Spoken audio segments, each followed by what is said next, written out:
Good morning, everyone. I've decided to have my coffee out here in what I call my Pizza Hut today because it's a nice morning, I think third day of spring. And it's what I wanted to talk to you about today is coffee. Now, I have an espresso machine, and I've always thought I'd make a pretty nice cup of coffee.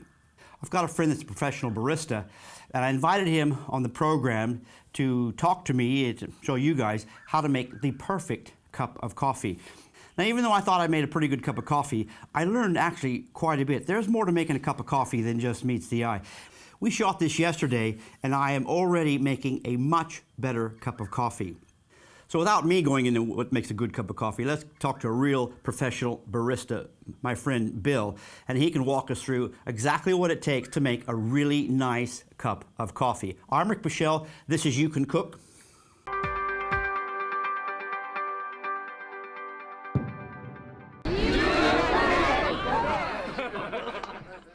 The most popular drink in the world is coffee, and I don't know exactly how many, but there'd have to be several billion cups a day. And I make some pretty good coffee, but I'm not super good at it. I have a friend with me who is a super duper real authentic barista.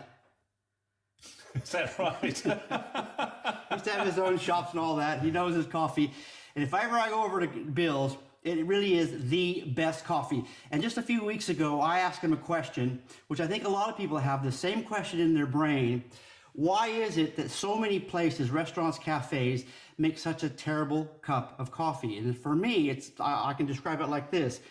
Most places I go to, I find that it's basically warmed up milk with a hint of coffee, and I hate paying for that. I have to ask for double, which means I get charged even more, and even then sometimes it's not a very good cup of coffee. So Bill's gonna show us, every time Bill makes a cup of coffee, it's perfect. Okay, so I'll go over my routine, how I make a cup of coffee. So I've got the coffee machine on, boil a jug of water, and I just fill those up, and that is simply to preheat the cups. The next thing I do is Let me just interrupt for a minute. So preheating the cups, maybe you don't have to make the milk as hot or something like that? That's the thing. I like a reasonably hot cup of coffee. So do I. But if you overheat the milk, it just loses its consistency and it just turns into some baby sick. Okay. Right, so I like to have these as hot as I can, really, with the boiling water, the cups. Okay, well, I can hardly wait for our cup of coffee, Bill. Well, we're going to grind the coffee, and I'll show you the tamping thing, but I do want to say something about the coffee beans. I personally roast my beans from the green beans in a popcorn popper.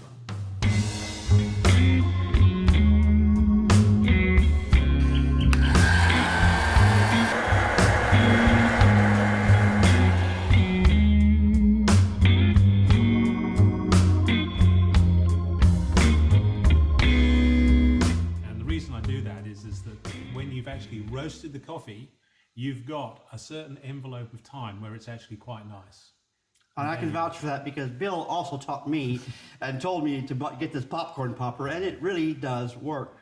Yeah, basically when you when you buy these packets of coffee and it says use by date, it's like a year and a half away. When you roast the coffee, you have the optimum time is about 2 to 3 days after roasting. Some argue a little bit longer, but after a week, that's it. One of the important things with this step here is it has to be evenly loaded. So that, I'm just giving a little tap, so the whole thing is just evenly loaded. You can see there, it's just nice and even. The reason for that is that you've got to create this plug of coffee has to be even all through. If you've got like a little area there where it's not the same, what'll happen is that when we're actually pushing the water through the group and through this, it'll take the easy way out. So this would explain why in my group it's got the double, I don't know what you call that, where the coffee comes out, it sometimes comes out just the one side.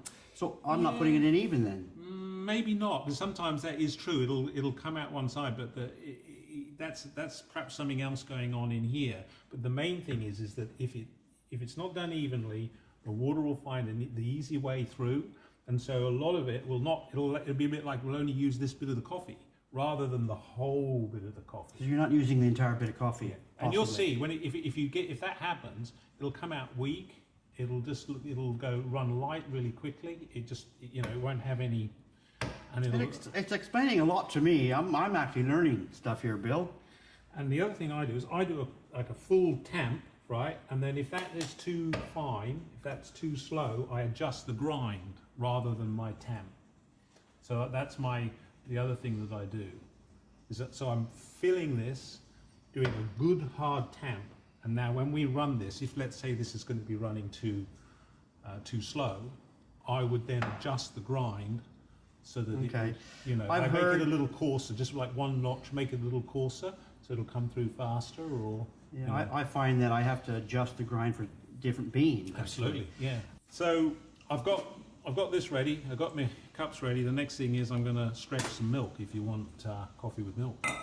Now the other thing that I've discovered, and it's only through trial and error, is that we prefer using, this is Zimmel, but any of the lactose-free milks just do a nicer job. You end up with a nicer cup of coffee. Lactose-free milk is a milk that's had an enzyme added to it, so it converts the lactose to a lactase. I used to use just the normal milk from Coles or Woolies, and Bill's one that told us to use this, and from having coffee at Bill's place, it makes a huge difference. I can even see the difference in the way I make coffee. So it really does pay, I guess, to buy a better milk. Milk should come from the fridge because it'll stretch better when it's cold. That's the other thing. So like if it's I already... didn't know that either. Yeah. I find sometimes that my milk... Did you hear that? See, that's not good. I'm, like I said, I'm really guilty of that a lot of times. Because what will happen is you end up with large bubbles in the milk. Yes. And those large bubbles end up with this kind of, you don't end up with a smooth, creamy. And you end up with a synergy. So when you're actually adding the stretched milk to the, really the crema, like it's come out and there's crema sitting, and you add this stretched milk, you end up with a sort of synergy, and it's just really nice. Whereas if you end up with the bubbles, none of that happens, and it's just... So temperature, I just go by feel. It's kind of just at the point where it's burning my hand. I then stop. So why is it in the shops and all that? You see them, they tap it. Yes, you can do that sometimes, just to kind of, like if there's like some bubbles, just to get rid of that. That looks superb. And then the trick is to stop that sooner than later. You don't want it to run too long. And the reason is that you'll end up with the nasty, bitter aspects. It's not too bad.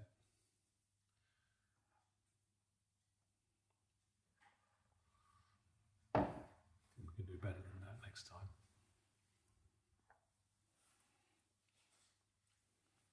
Thank you, Bill. Cheers.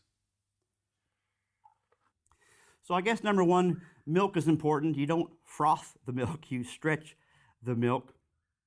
I guess I used to froth it. Number two is how you actually load the group.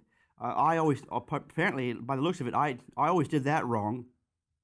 I think that might explain why I was getting bitter coffee, because now, even since yesterday, I'm making a better cup of coffee. And I guess three, the bean is probably the most important. It's far better to roast your own green beans and have them super fresh rather than buy the store-bought. I do buy store-bought in emergency cases, but they're nothing compared to having your own green beans and roasting them and having them super fresh. I don't know, there's more oils or something. The crema is just 10 times, 20 times better. I really hope that helps you to improve your cup of coffee into the perfect cup of coffee.